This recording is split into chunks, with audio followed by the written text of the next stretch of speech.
So every situation is unique, and every adversity is our own personal university. So just like it's not to retire, just like you always say, it's a graduation. So that Graduation, yeah. graduation, it's like we are studying the moment, we're studying the process. So when we approach it from a sense of facing everything and being able to rise through the adversity, rise through the ranks, elevate ourselves, this actually becomes like a storytelling. And others will be story listening, and some of them will be story enjoying, or even moving. If they'll be enjoying that movie, it's like feels like a movie. So this is what it is. To change our mindset towards that moment, to calm down, and to put in the work.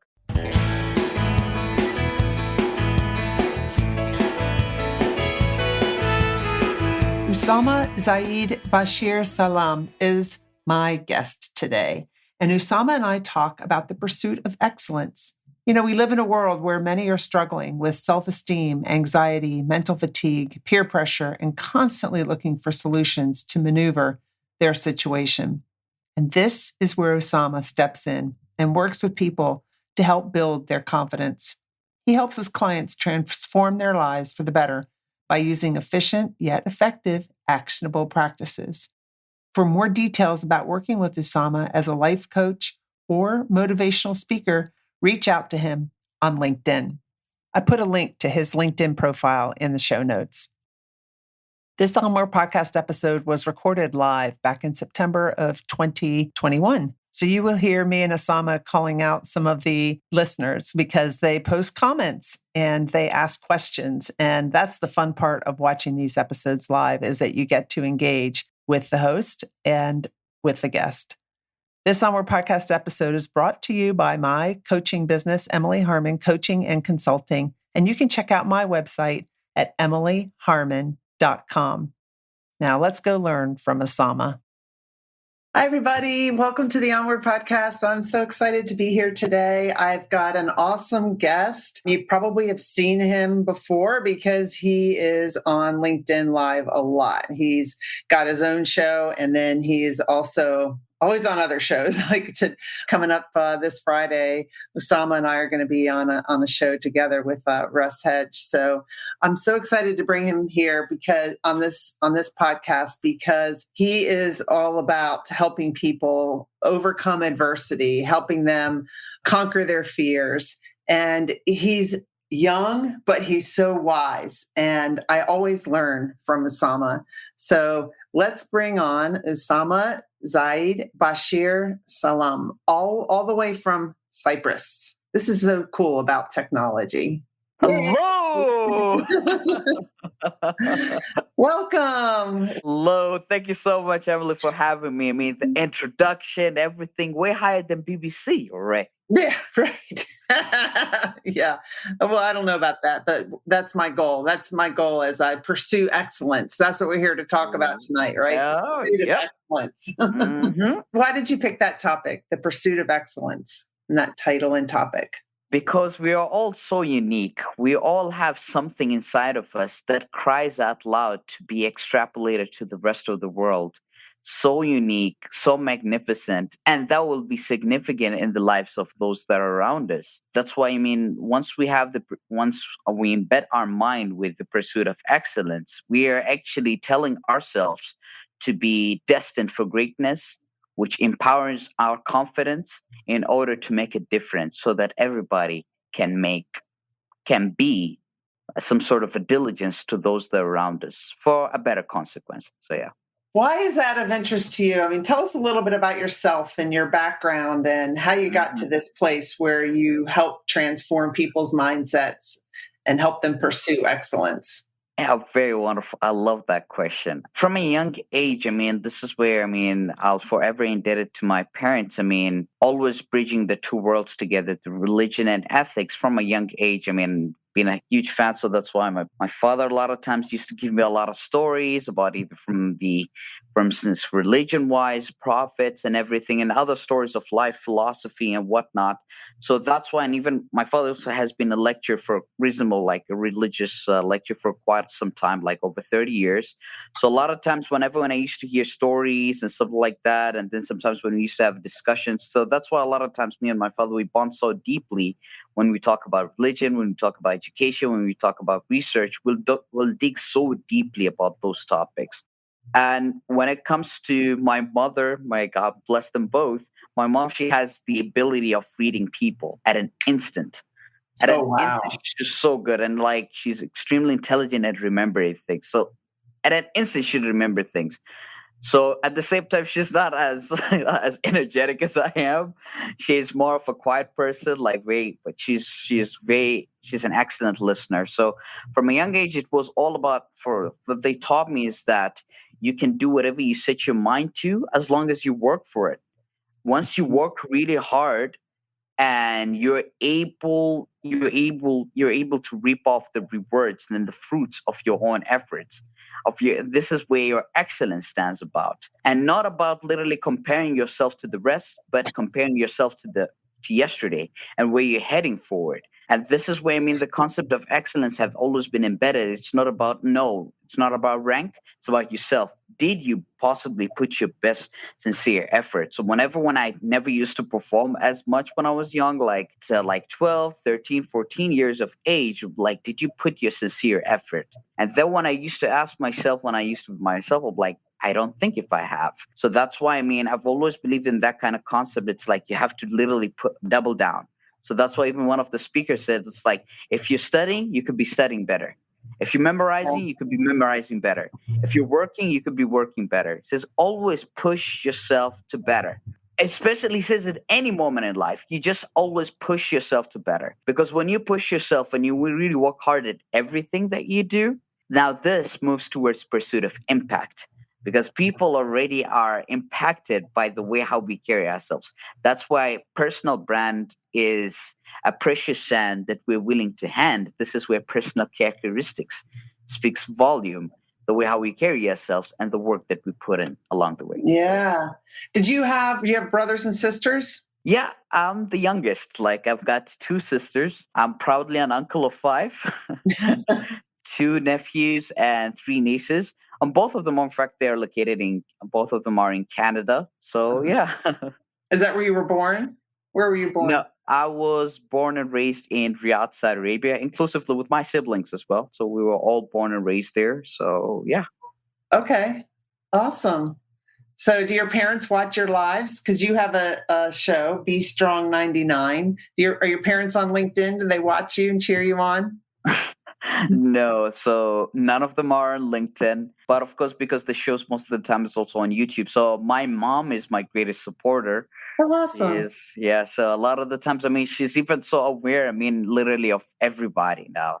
Like she knows, like the moment when I tell her, it's like, let's say if it's Annie Leap, she's like, oh yeah. Then if I tell her Raquel Boris, if I tell her Emily Herman, if it's a Zeid, she's already aware of so many. That's why she says, like, man, you know, the entire LinkedIn family. Oh, there was just a mosquito right there. Uh-huh. But yeah. Oh, that's pretty cool. Did you face any kind of adversity that you had to overcome in your life? Because in the Onward podcast on this show, I like to have conversations with people about how they face adversity and how they move forward in the face of adversity, and then what they discovered about themselves along the way.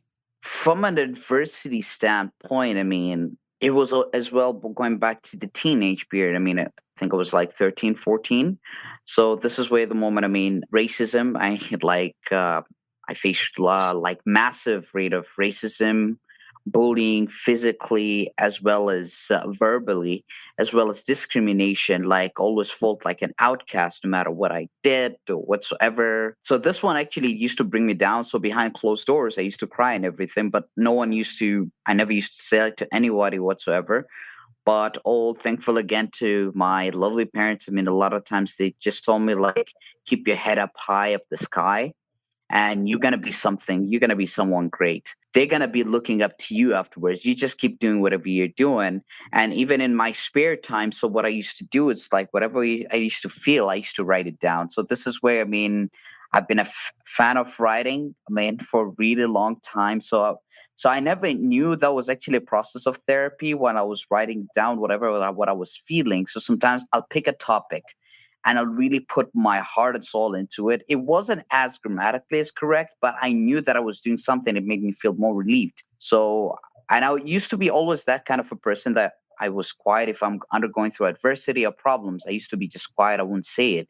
So until there was once, I mean, while I was studying, I was just a little bit, tears were just flogging out. So my mom was like, telling me, "Is everything okay?" Because it used to be at the sitting room. Well, that's where I was studying, doing my research and everything. And then she told me, "Are you okay?" I told, "No, I'm fine. I'm fine." She said, "Like, there's something going on." I was like, "I know there's some." So I was like, "Yes, I'm undergoing through bullying and those kind of things. What's going on and stuff." She just told me, just don't be afraid to be different. Be you, do you. And in fact, even those that, even whoever that have mistreated you, you treat them better because that's what the true excellence is all about. That's excellence within you. You don't treat bad with bad. So that's why, I mean, that's why there's a phrase that says, in fact, it's an Arab poet that says, "Don't let the candle burn out. Capitalize on every moment you've got and follow up a bad deed with a good deed." So yeah. What great parents that you had. Hi, Tim. Thanks for watching. I know you have your live show on right after this one at, I think, 9 p.m. Eastern. I don't know if Usama will be up or not, though, because it's like 2:30 his time in the morning right now. Yep. Isn't he excellent? He really is. He's on live a lot. He's always sharing his wisdom. He's always calling people out. And I don't know how you're posting now. You must have somebody posting for you, Usama. In a way, just a little bit. Thank you, Tim, for tuning in. Just such an amazing, precious fellow. Him, Brian Schulman, Nancy Boris, love them real hard. I mean, they got a lot of awesome stuff. Yes. Yeah. And I can't tell who this is, but hello, Facebook user. Hello. We're broadcasting live to Facebook too. What does he say? Oh, let's dance. No, I'm not dancing on this show. We should come to What's Good Wednesday. Yeah, later tonight at 10 or 9. We will. If the sun is up. Yeah, I'll try. It will be like 4 a.m. I'll see. Yeah, I know. Yeah, it'll be. Your LinkedIn talks about, it says you transform people's mindsets and help them so that they can pursue their dreams. What are the kinds of things that you work with people on? What do you mean by transform mindsets? Okay. Because we're living in dilemma where we like subconsciously or consciously we're always thinking negative, because that's why even according to psychology they say, I mean, 86% of our mindset is negative. So we of our self-talk is negative. So we literally have to change it all the way around towards positivity. That's why even one of the scholars by the name Imam al-Qayyim once said, it says yourself, your mindset, if you do not exhaust it with productivity or positivity, then definitely will lead you towards negativity. So it's always being involved along the process in everything that we do. So in towards that regard, I mean, so that's where the conversation, that's where asking the right question will lead towards a great realization. This is where the moment actually being engrossed into the conversation, being able to ask them a couple of questions. Why do they do what they do, and what's stopping them from getting there? So it's like they'll be like, yes, for instance, I do this. Oh, but if you learn from it, it's like this. But what's stopping you to achieve higher? What's stopping you to become the best possible worker that you are? Well, sometimes it's supposedly stress, family, or for instance, the society what expects of them. So they were supposed to go a specific field like medicine, but they ended up going like, let's say, for instance, like engineering or something like that. So this why the parents like, we expected you to be a doctor. This is what you took another field and stuff.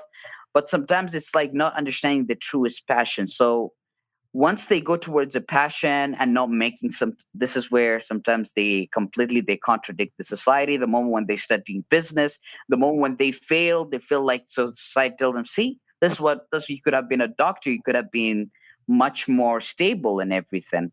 So it's always to put that sincere belief within them, not only as a mindset but on the go. So it's like telling them something and on the go working along with it, efficient yet effective. So they will be able to believe it in themselves. It's like, yes, it is possible. You can do whatever you set your mind to. And I go by the KISS method, that is keeping it sweet and simple. So sweet they will taste it over and over again, no matter how sweet the dessert is, and so simple they will leave a dimple in their face when everyone they're smiling and everything. They feel like, wow, that was indeed it is. Because we all have all the resources in front of us. We just need a couple of things. I mean, the puzzles to be fixed. So when we approach from an inside out as opposed to outside in, we'll be able to acknowledge so many beautiful things. Yeah, I like that. Hi, Maria. Maria, I was just editing your episode. You went live with me a few weeks ago, and it should be publishing sometime in October. So I'm excited for that. Why is it that our minds are why couldn't it be the other way around, that our minds think positively all the time? Why does it have to be we think negatively a lot? Why do you think? Well, this is where a lot of the times, I mean, because of, adversity, and sometimes actually because we think of ourselves, oh, we are the only ones in that situation. Mhm. But the moment, actually, if we take a look at those that are around us, let's say, for instance, there are those who are struggling who don't have a roof over their head, or some of them they're really struggling to make the ends meet. So they're having really hard time to go towards everything and anything, but they still you find that the most happiest people of all. People Yeah, like they I have a would say hard that. time, right? Because they're Yeah. grateful for every moment. But like a lot of times, that's why the act of gratitude, or for sometimes meditation or whatsoever, that one literally keeps you calm. It keeps you centered, and you feel like, you know what? I know I'm undergoing through this, but I know I'll overcome it, Yeah. because great things happen when sacrifices are involved, and because this is where the concept of pain, I mean, that's why they say no pain no gain. So that's why we have, in the wordings of Steve Harvey, we have to be uncomfortable, be comfortable if we ever want to be successful. Success is an uncomfortable procedure. So Right. literally, I mean, to get to the top, to elevate or whatsoever, that's where when we talk about the stages of pursuits, the lowest of all is happiness, because happiness is just something at an incline. Could be grabbing a piece of a burger, which I haven't had in so long because I'm on a diet. That's already happiness. But what about contentment? It's like we're fulfilled with the life that we have. We're content. I might not, let's suppose someone would be like, I might not be making millions in a year. Even the littlest that I have, the littlest that I make, I'm so content. My family's all set. Everyone is doing well. They're healthy. That's the most important thing, because health is wealth. But once we take it from a pain perspective and we turn it towards a gain, that's why, I mean, even they say, I mean, no, like by pain we prosper, by challenges we rise, by opportunities we grow, and that's how we'll know. Because if we don't know, there's always a room for us to grow. So yeah. And you say you've been mentoring people and coaching people since you were 16, right? For about Uh, almost 10 years. yeah. Yeah, it seems to just come naturally to you. It's a lot with work. I mean, I just tried from here and there because, like said priorly, I've always believed in the power of empowerment, motivation from a young age and everything. So those kind of topics, like supposedly to my peers, whenever it's like, oh, this is such a boring topic. So, and also another thing, I mean, from a young age, I've always loved spending time with those that are a lot older than me, like 5, 6 years older than me, or sometimes 10 years older than me. I've Mhm. always loved spending time with those that are around me that are a lot older than me. So that's why some that were my age, they used to consider it weird. You're spending time with those that are older than you and stuff like that. For me, not only was I thinking it of cool, but I just learned so many things of those that are, I mean, that older, for instance, from experience wise, what they did and everything. So when I was in seventh grade, I was already talking about university. So people around me, Wow. it's like, oh my God, look at this, the nerd has rised upon, or something like that. Yeah. But I mean, and I go with this one, even for those that are being called nerds or whatsoever, it's something beautiful. I mean, a nerd will eventually be a bird. Unlike a stupid will always be a cubit, because a cube will not move unless we move it. But a bird literally flies in different directions. One could be an entrepreneur, the other one could be a live streamer, the other one could be a professor, the other one could be anything they could set their minds to. Because, and that they fall into the concept of student itself, because the full form of student stands for struggle teaches us dignity, excellence, nobility, and tremendous knowledge and experience. This is all of the stages that activates the age for all and whatsoever, and it can happen for everyone and anyone. as long as we set our minds and hearts towards that direction. Mhm. So yeah. I love what you said about the importance of sharing your story, because so many people feel alone. They feel like, well, I must be the only one that has ever felt this way or thought this way. I'm weird. I can't share it with anybody. And I know I felt that way before. But when we share our story, it gives other people permission to share theirs and to realize, wow, maybe I'm not, we are all unique, but we Correct. all have a lot of common feelings like that and thoughts. Correct. Yeah. Completely. Yep. I totally agree with you. And of course, Mr. Russ Hedge, the legend, is in the house. Hey, Russ. And Maria, hey. We were talking about you earlier, Russ, that we're going to be on your show this coming up on Friday. Yeah. We've been on your show before too. That's how I met Usama. Yeah.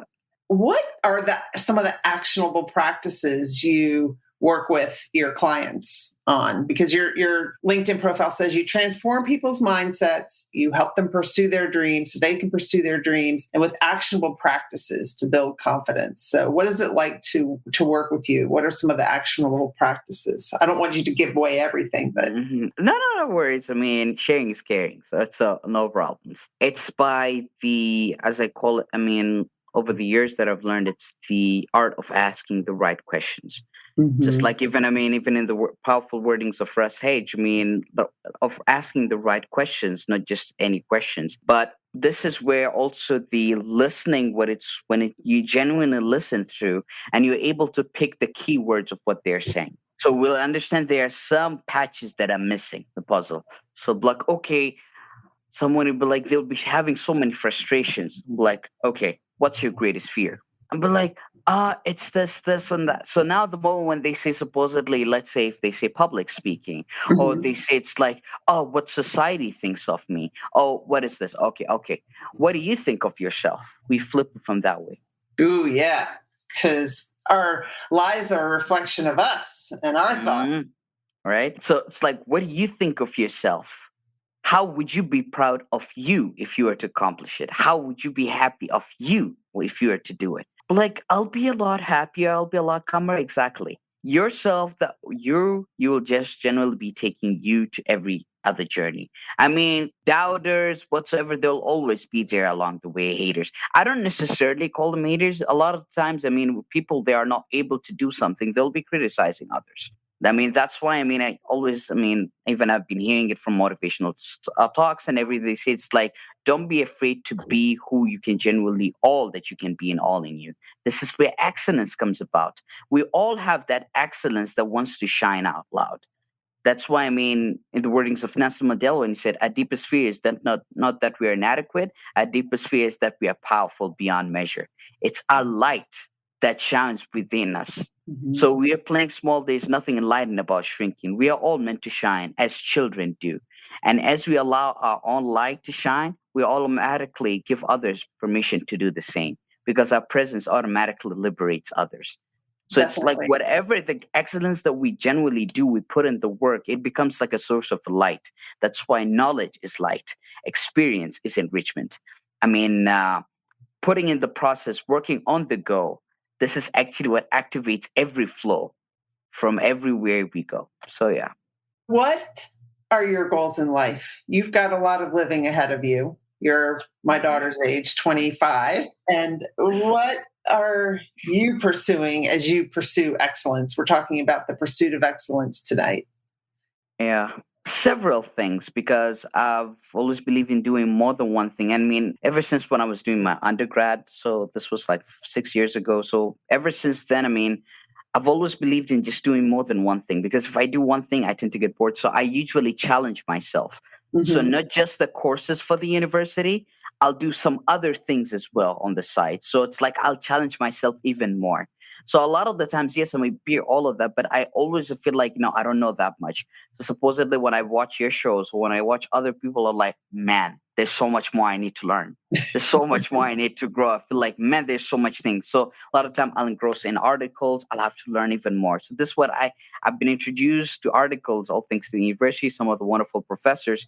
Ever since, in my second, third year of university, we were already taught about articles. So this is why I fell in love so deeply. research and everything. So sometimes I'll come across something of like, I need to dive a little bit deeper into towards research. So I've always loved that. And then the moment it's like when I dive into a conversation with people, I love to simplify it so easily that they're like, oh, wow. I'm like, yeah, for further reference, it's from Harvard Business Review, or you can check it from here. And always actually to move forward, I mean, is to empower as much as people. So the utmost goal is to be a global professor lecturer across the globe, to be lecturing in different places, different universities, different institutions across the globe, to be a world renowned life coach, empowering, moving, and motivational speaker. So of course the live stream, the entrepreneurial journey, it's going to continue the way it is, perhaps bigger and greater towards those that are around, so that they can feel like always to enhance that sweetness and joy, sweet spot in everybody, that you are able to do whatever you set your mind to. You just need to work really hard, find out what you're really good at, and put it in the work. Because our greatest investment is in ourselves. That's in the wordings of Selena Young, the LinkedIn expert. So yeah.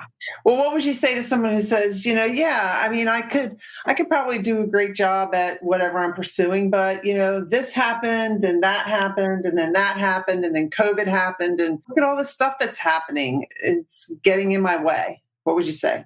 Okay, COVID is a blessing. Life, I mean, in the wordings of Jim Carrey, life happens for us and not against us. So it's like at the same time, I mean, life is 10% of what happens to us, 90% is how we react to it. Because when we approach life with observation and learning, as opposed to just reacting, so it's the moment we take a moment, we just calm down and think, oh, it's like, what comes next? This has bestowed upon me or upon us. What should we do? So I should be doing this, this, and that. And not to wait for opportunities to fall into our laps. We create the opportunities for ourselves. That's why, I mean, even if we go from the scriptures, that says basically whoever works hard, there will be blessings be bestowed upon their hands. And that's why there's a verse in the Quran that says, human beings will have nothing except by the pursuit that they're chasing after. So now this is pursuit of excellence. This is where excellence literally best possible believes. And there's also another one that says, there's another verse that says, whoever they are able to lift themselves up, those are the ones who are truly successful. That's why there's two words in Arabic. There is muflih and there is najih. Muflih, it's from the root word of falah, which means a farmer. Farmer, they will never be successful until they put in the work to harvest the seed and everything. They have to really work hard until they literally, sometimes it could take months on end, sometimes it could take years until they see anything. But these are the ones who are truly successful. And najih means successful, but success that comes a lot easier. Like supposedly somebody could come, it's like, I get whatever I want. I just tell daddy, I just tell mommy, and I immediately get it. I mean, and that kind of concept, I mean, if adversity comes upon their way and supposedly their parents are not around, it's like, oh, what should I do?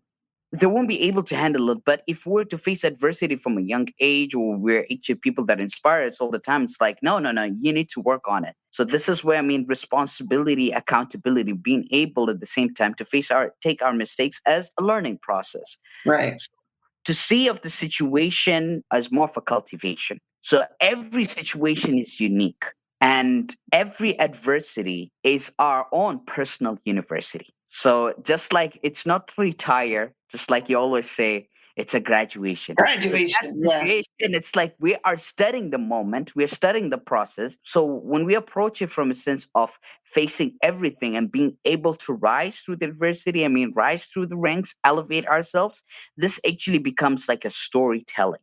And others will be story listening, and some of them will be story enjoying, or even moving. If they'll be enjoying that movie, it's like feels like a movie. So this is what it is. I mean, to change our mindset towards that moment, to calm down and to put in the work. Once we put in the work, it's not supposed to be taken. It's like, okay, today I'll work 8 hours on this project it's bit by bit to break those 8 hours. Maybe it could be to half an hour every other day, slowly but surely. And then it will start increasing. Or the 5-minute rule, as they say. It's like, if you can't handle it for 5 minutes, then you can't handle it for the next 5 hours or 5 years. Yeah. So being consistent too is what you're saying. I mean, you can't just work 8 hours today on something and then blow it off. So sometimes it's better, even just in small chunks, to just keep making progress, keep taking steps towards your dream. And you may not know exactly how you're going to accomplish your dream and get to where you want to get, but you may not know how you're going to get to all the things that you said you want to accomplish in your life, but you're taking the steps today with what you can do today and continuing to move forward and reassess. When are you going to be doing your TED Talk? Well, let's hope for the best. I mean, that has been actually one of my dreams, actually, to be on TED Talk someday. So definitely of all of those organizations, because I've been a fan of TED Talks for like now 7, 8 years now. I've always been a fan, seeing all of those speakers out there, the way what they do, but some of them, the way how you can tell, like they talk with not just sincere passion, but when they talk about hardships, they smile into it. Some of them, even tears of joy will comes into it. It's like, and you possibly can do the same. I mean, whatever adversity that you go through, I mean, that's why they say harder the battle, sweeter the victory. So we have to undergo through that. So hopefully someday in time, sooner rather than later. But I would love to be on it, to genuinely connect with the heart and connect with the heart, lead with heart.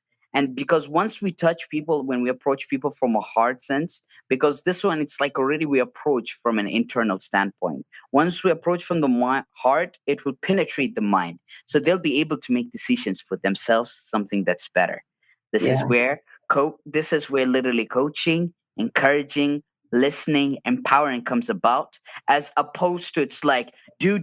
It's like my way or the highway. Because this one, because we'll immediately get defensive. But the moment it's like we approach them from storytelling, and then the moment we ask questions, and then we allow them to talk, then when we're able to find the uniqueness that's within them, it's like, okay, what if you do that? You put down, and it's like, is it possible? Yes, you can. Give it a shot. Let's try it. Let's do it together. And in the concept of partnership, as opposed to sole proprietorship, it's like literally, it's like, let's do it with this kind of way, and we'll be able to be successful in wherever that we go forward.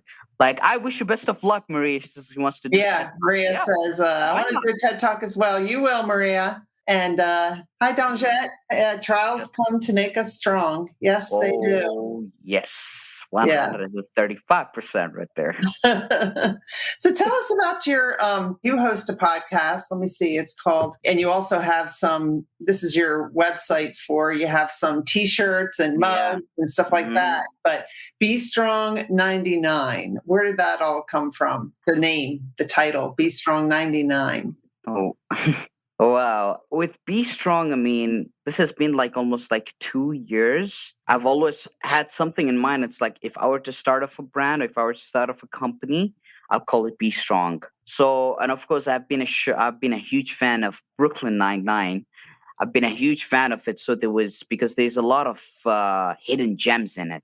Yes, it's a sitcom, but there's mentorship, there's leadership, there's teamwork, there's friendship, there is empathy, there is empowerment. So all of that, even when the moment when I started the live show, so according also to Karina Dorothy Creel, God bless her, love her to heart, she was like, how about you make it Be Strong 99? Because you always talk about Brooklyn Nine-Nine, you quote things. So it's like, how about you make it Be Strong 99? I was like, yeah, that definitely worked. But then I came up with my own definitions with Be Strong 99. So the very first 9 represents be strong, be empathetic, be knowledgeable, be lovable, be content, be excellent, be noble, be this at the same time, be kind, and be empowered. And then the next 9 is where you pay it forward. It's you double down on it. So whatever you do it on yourself, no, that's not enough. It's like, this is where, I mean, in the concept of Kobe Bryant, so when he said literally, it's like success upon success upon success. It's like you double down. It's like, which wave you accomplish is not enough. You got to go down. You got to go deeper and deeper and deeper and better and greater. Because this is what it's about. This is with excellence. It's not about, okay, breaking the record. Just like Michael Phelps, he has broken every record that's possibly be. But still, it felt like he didn't say, okay, now I can just relax, enjoy. No, he kept on going. They even like Usain Bolt. They just continue going on it. They just really continue going at it. For them, it's not about comparing themselves. Oh, this person, I'm going to break his record. It's like, I need to break my own record. I need to even go further. I need to even work hard more. I need to push myself more, and everything and anything. Yeah, because when it comes time for the end of our lives, it's going to happen to all of us. We don't know when, but we don't want to be thinking, oh, if only I had really gone for my dreams. If only I had really believed in myself. Let's do it now. Now's the time. And even if you're my age, 58, or if you're older, there's no better time than right now. This is the time that we have. 135%. Words of wisdom right there. Yeah. Do you have some coaches too? Who coaches you? Well, it's like lots of people actually have helped me along the way. So that's why I call it, standing on a lot of people's shoulders. The LinkedIn family, so many people actually who came open heart to help me along the way. Like, how about you change this, strip this? And so many people who came along the way. The gifts, the everything that I've learned so much from them. It's like I'm forever grateful and forever indebted to every one of them. So there's so many people. Yeah. It's very difficult to count. Oh, this person helped me. There's so many. A lot of people have contributed so much. So this is where when I say the success of a show, it's not me. We made it together to get this far. All of the fact. We made it together. We get it to this far. Just recently completed 99 episodes. So hopefully soon we'll be doing the 100th episode and a couple of other more things. But it's like so difficult to choose one particular person. Yeah. Because every person is unique. Every person contributes so much along my path. Every person contributed their time, and even some of them they approach with an open heart, with not charging anything along the way. But it's like, no, how much is it now? It's like, no, it's okay. What you're doing it so much. And then some of them will be like, I know there'll be a day where you'll help me as well. Yeah. And this is where a lot of times approaching it from that thing. So whoever that I meet, I consider them to be a teacher or mentor, whoever that I meet. So this is where I go with this. There's a phrase in Arabic that says, whoever teaches me a letter, I'm considered like to be like a student or a slave towards them because they taught me something. So I'll forever, be grateful towards that process. So yeah. What do you do for fun? A huge fan of gymming. So I hit the gym, spend time with friends. Friends not as much now due to COVID and whatnot. But I just even sometimes go for a walk or something. Sometimes like to the seaside, or I'll be reading something. So I don't read as often, but sometimes maybe once or twice a week. So sometimes someone recommended a book. I'll be like, oh, let me just have a definitely read this kind of thing, or listen to sometimes to music or motivational talks, or listen to any sorts of discussion deep rooted. Because even sometimes, going along the street, there was this tiny story that once even happened. That's why walking sometimes is so necessary. I felt this deep inside me. It was telling me to go for a walk. It was like 3 a.m. And back in the day, my sleeping pattern has changed. It's a lot better than before. Yeah. I used to sleep like 5 a.m. or something, but now, luckily enough, I fixed it because of work and so many of other things.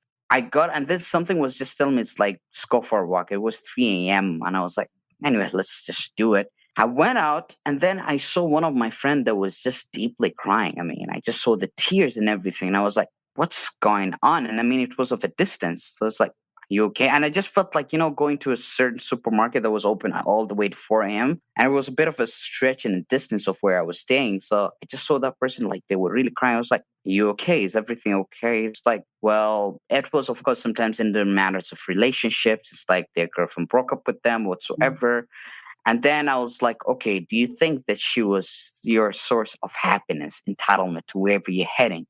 Whereas, do you think that she'll be a contributor towards your excellence that you know? So it's like, okay, I know I get it. It's hard. You loved her, someone was along the way and everything. But have you thought about it? It's like I look at her as a wife, as opposed to just like someone to spend time with. Because we could spend time with anybody or anything, but it's literally taking it from a long shape. That's why I call it the long-term relationship. It's like, see a person, it's not like just to date or whatsoever, but to make it great. Make it great. It's like, no, I don't see this person as just a boyfriend, girlfriend. I feel like, no, I want, so for instance, I look at him as a husband. I look at her as a wife, as a future mother. It's the person, it's like literally, I would like to introduce her to my family. So it's like to build that higher above and beyond. This is not just excellence, this is impact. So that we can create an empire, build an empire, so that everyone would like, wow, we're definitely, we should always inspire before we expire. What would you like your legacy to be? in the wordings of Carl Sean Watkins, the legend himself. Yeah, Carl Sean, yeah. And to see people, I mean, to be like people being themselves and being able to go after their goals because it's never too late, regardless of age, because age is just a number that won't determine anything. So you're able, once you put your head down and you really work hard, you'll be able to accomplish whatever you do. So, for instance, some of them might be seeing whatever, for instance, all of us that we doing it. Whatever we feel, oh wow, for instance, Amla Harmon, she's got a podcast, but I'm so nervous to speak. Oh, for instance, Russ Hage is just doing amazing, all of those amazing things, but I don't think I'll be able to do it. It's like, no, it's like you can't set your mind. You do. I mean, you just really work hard. You just need to be kind to yourself because a lot of times we're so hard on ourselves, like myself inclusively. Sometimes I feel like this is just too much. So sometimes like overly secure, it's like if I write this, what are people gonna think of post or whatsoever? But it's literally to use that as a momentum and just to share it with the rest of the world. I mean, and then to be able to always emphasize you can do it. It's possible. And it's not only like believe that they can do it, it's like knowing that they can do it. We can see the hidden potential within us. Like, no, you can't do it. And the thing is, this is where a lot of the times, I mean, you can, you will, as long as you truly believe in yourself. And this is what a lot of the times I would love people all the time, I mean, to live by that life and to emphasize it to their children and to those that are around them so they can have their ripple effect. Because inspiring others for the better, that's a charity. Smiling in the face of others, that's also charity. So living in place of harmony, peace, tranquility with everybody, where bigotry, hatred, racism, discrimination, bullying is out the window, where we can radiate positive, infectious horizons towards everyone and anyone, where we can broaden people's beliefs and horizons and confidence within themselves and those that are around them, and where actually they will be delighted and diligent enough to make others that are confident within themselves and those that are around them, and actually to be able like to respect themselves, their self-image and everything, and being at the same time to give it out to others, because respect is given and not earned. So once we respect ourselves, things start to bow down. Things, people, whoever will start to respect us automatically. The moment we treat ourselves right, our mind right, and that's how we'll be able to smile right for better bright. You're so right. I mean, when we tend to sometimes look at external for happiness, or to blame things that are happening externally on what's happening in our lives. And what we really need to do, and it's not easy, is to look at ourselves. What am I doing? How could I be better? And so do you take time every day to reflect on your day, to reflect on some patterns you might be seeing in your life, or how you behave towards a certain person or whatever, and think about that? Because sometimes you can just be so busy, you don't spend that time reflecting. And that's how we learn, is to do that reflection. Like 135%. You just hit it right in the middle of the head, like very spot on. Because this is where, I mean, even there's a verse in the Quran that says, وَفِي أَنفُسِكُمْ أَفَلَا تَذَكَّرُونَ. And upon themselves do they not reflect? So that's why a lot of the times it says over and over again from a lot of the verses that says أَفَلَا تَعْقِلُونَ أَفَلَا تَفَكَّرُونَ أَفَلَا تَدَبَّرُونَ. It's like, don't they reflect? Don't they think? So all of those kind of things. So all the time, it's all the time asking us to think, because real deep thought will lead towards an endless goal and prosperity and purpose. Because the more we really genuinely think, it structures it and constructs a betterment and empowerment within ourselves, and also on the path which we're able to solve as well. So of course it does happen. So sometimes, like you said, I mean, there are moments where we are so occupied, like we don't even pay attention to what we're doing. Feel like, and this is where you feel like, and even happens, I mean, to myself, exclusively, where there are days I feel I didn't do as much. It wasn't a productive day. And they feel like I should have done better. Previously, back in the day, so I used to put my head down. It's like, nah, this is total a failure. This is not right. This is not. But then afterwards, I decided to take it. Okay, it's okay. And tomorrow it's another day. Right. This is where, I mean, when we look at the sun and the moon, we learn so many things about both of them. So it's like moon. It's like no matter how long the night is, we'll always will be able to shine bright. as the stars that will ever be able to enable us for every directions that we go for. And no matter how dark the day or the night might be, there'll always be a morning. That's why the sun still allows us. It's like, it's okay. Tomorrow's another day. Tomorrow's another wonderful day. And this is why, I mean, we go by the 3 days that's been said on I mean, of all of the quotes that's been said over and over again. It's like, yesterday was a history. Today is a gift. And tomorrow is a mystery. That's why the one of the poets once said, he says, our days, our world affairs is made out of 3 days.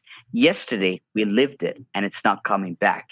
Today we're living it and we don't know how long it's gonna last. And tomorrow we don't know where we're gonna be. So he says, so forgive, forget, and pardon, because you and I, us and them, shall perish from this world. I've shared this before. I want to grab it again. I've shared this before on my podcast. Let me grab it really quick. Carl Shaw Watkins is in the house. Awesome. This is a good visual. Hi, Carl Sean. Man. This is a good visual because you said, never know when, we're not guaranteed tomorrow, right? This is the day planner that my former husband used. And I can look in it and I can see the last day he wrote in his planner. And he didn't plan on that being the last day he wrote in his day planner. But he was diagnosed with cancer. And then a few weeks later, he was paralyzed in both arms and he couldn't write in his planner anymore. And everything that seemed important about work and stuff like that, because he really enjoyed his work, all of a sudden wasn't that important anymore. What was really important was being around his kids and the people that he loved. He could have cared less about reading the magazines, defense news, and all the stuff that he used to love to read. None of that was really important. And that's why we've got to live each day to the fullest. And it's a gift, because I'm not trying to be negative, but I mean, one day we will all be on the cover of something like this with our beginning date and our end date. And so let's create and choose to really live a life that we love living, because we only have one. 100%, I mean, because even the concept, I mean, by the way, I'm sorry, I mean, for my sincere condolences and Precious. I mean, I'm pretty sure he has contributed a lot, leaving a legacy already, I mean, to everyone around. Because even the concept of death, it's not being talked out loud as much, because that's why it's we not. But this is a reality. I mean, after one point or another, we're going to perish from this world. Eventually, that day is going to come. So, I mean, one of my childhood friends, I mean, we used to be kind of good friends and everything. We went to the same, for instance, religious school. We went to several things along the way. And then one day I just hear a call. I mean, I hear a call from one of my friends. He says, so have you heard about latest news about this person? I was like, no, I haven't. It's like, he passed on last night. And it was like a shock. Or for instance, one of my uncles as well passed on, and several of the people, for instance, some of my friends who actually, one of my friends who we were kind of good friends. I mean, we used to go to the mosque together and everything in the university setting. They hear that he passed on. So when we hear about those kind of things, it's not just, it's a point of ponderance, because at one point we'll be under the ground at one point or another. Mm-hmm. So it's to appreciate every moment, to get rid of the grudge that we all have. And I understand, I'm pretty sure some of us maybe some of us might be holding some grudge along with others. So the best thing is to get rid of it. Yes. I mean, to get rid of it, because that day when it comes about, I mean, we'll be like, if that person, anything happens to them, we'll be like, I wish I should have gotten rid of all of the hate in the heart. I wish of. Because there sometimes, I mean, this happens to some people. It's like, sometimes when the person passes on, they feel so regretful, so resentful. It's like, I wish if I would have ended it. I mean, we would have been in good terms and everything. And then they see them in their dreams. So this is what even touches their heart even more. So the best thing is to live life fully, respect eloquently, I mean, operate in the right sort of manner, and lead by example. I mean, plan, organize, and to our fullest, right? Because it's a gift. And we don't live twice. We only live once, so we just need to be really wise about it. And you're doing such an awesome job setting the example for everybody on how to live a life that they love and how to give back and how to continue to pursue excellence and just how to help others. I've got a banner here for your Instagram too, if people want to follow you on Instagram. And one day I'm going to be interviewing you again, and I'm going to put up the title of your book. Definitely. Looking forward to it. Thank you so much for being on the Onward podcast, Usama. I really appreciate it. And thank you to everybody who joined us tonight. Who do we have? We have Carl Sean, we have Maria, we have Don Jett, I know Tim Sohn was here earlier and Russ Hedge. I appreciate you guys for checking in on us and tuning into the show. So Any last word of wisdom? First and foremost, thank you so much. It is not only an Onward podcast, it's an Onward live podcast because we are podcasting every other day ever since we came into this world. So I really appreciate it. You're a great example to me. A really great inspiration. I find it like a gift and an honor and tribute actually to be on your show. Having a couple of conversations from the first time we met, it was through live streaming, all things through Russ Hedge and several of the things now, the upcoming ones. And who knows, there'll be a day there I'll get your autograph and a selfie because of all the wonderful articles that you'll publish and everything. And I genuinely, I'll be like, thank you so much, for having me on board. For everybody, just tune in, be you, like you, love you, impress you. And that's once we approach it from an internal standpoint, we'll be able to move externally a lot easier, regardless of adversity. Because the biggest pinnacle is within ourselves. And the greatest hardship is within ourselves. Because we are our worst critics, we are our worst enemies. So if we take care of that, all the opinions of others, because lots of people have said a lot of things, even about the legends of the past. They've said a lot of things. Like, for instance, Albert Einstein, he was known to be stupid at a young age. They were like, this guy will amount to nothing. Mm-hmm. But once we imagine that we'll be able to do everything, that's why Albert Einstein said, imagination is everything. It's the preview to life's coming attraction. So I call not only attraction, establishing a connection, building a lifelong rapport and relationship with people. And not for the sake, it's like, just transactional, let me get what I can get from this person, but not, it's like what I can give to this person. When we approach it from a giver's mentality and a growth mindset, because the more we give is the more we get. So it's like whatever goes around, comes around, and that's will compound for a better life, better prosperity. So yeah. That's awesome. Thank you so much for being my guest. Thank you. I really appreciate you. Lots of nuggets of wisdom in that episode. Thank you, Usama, for sharing your thoughts and experiences with us. This episode is going to be published right before Thanksgiving in the United States. So I wish everybody a happy Thanksgiving. It's a wonderful time to spend time with family. And I hope that that's what you get to do, family or friends. Sometimes people call it a Friendsgiving. I'm fortunate to be spending this holiday with my parents. I recently visited my son, and I'm going to go visit my daughter in mid-December. I'm looking forward to that. I hope everyone has a wonderful week. Thank you so much for listening. I appreciate all of the Onward podcast listeners. Let's move onward together.